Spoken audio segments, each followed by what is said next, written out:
Bonjour, je suis Jérémy, technicien de rivière au syndicat Ressous et Affluents. Donc ce matin on est à Montagnat, donc du coup plutôt en tête de bassin versant. On va observer une rivière qui est plutôt en bon état écologique, avec des différences dans l'écoulement de la rivière, dans le débit. On a des écoulements qui sont plutôt rapides et aussi des écoulements un petit peu plus lents. C'est un mécanisme normal de la rivière qui permet à la fois de prendre des sédiments et de les redéposer à différents endroits. On va voir la présence d'arbres qui apportent beaucoup d'ombre à la rivière.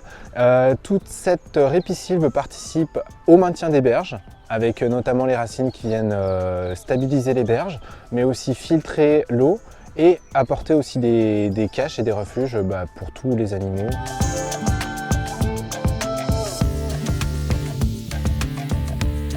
Donc l'après-midi, on va aller sur un autre site, sur Servignat, donc c'est plus en aval sur le bassin versant. Donc c'est une rivière qui est en plus mauvais état écologique, avec notamment une absence de répisylve, des berges qui sont vraiment abruptes, une rivière très droite. Pour que l'écoulement des eaux puisse se faire le plus rapidement possible, on va avoir une rivière qui va se déplacer relativement lentement et il n'y aura pas d'alternance en fait dans le faciès de la rivière.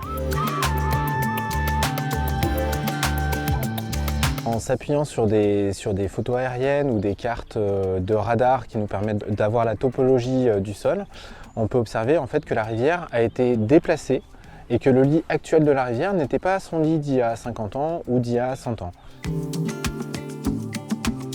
Donc sur ce site, on a la présence notamment d'un cours d'eau qui s'appelle la Vieille Ressouze, qui laisserait à penser que la Ressouze passait à cet endroit.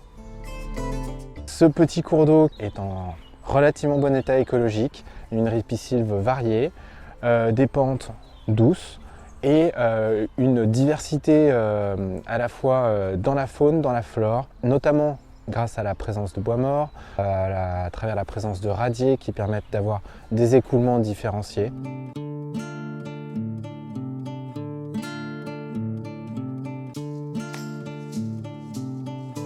Alors ce qu'on a retenu de cette visite, c'est beaucoup de connaissances en fait. On a même appris des nouveaux termes, on a appris ce que c'était qu'un talweg. On apprend qu'une rivière doit bouger, il faut qu'elle bouge, c'est pas quelque chose qui doit rester tout le temps dans au même endroit.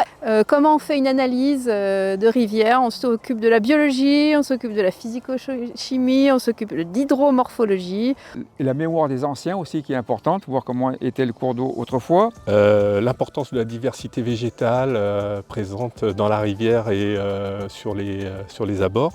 La présence de bouts de bois est finalement importante parce que du coup ça crée des niches de biodiversité. Ce qu'on a trouvé intéressant, c'était l'existence et l'utilisation de nombreux outils numériques qui sont assez faciles d'accès. La cohabitation entre l'activité agricole et la rivière était possible.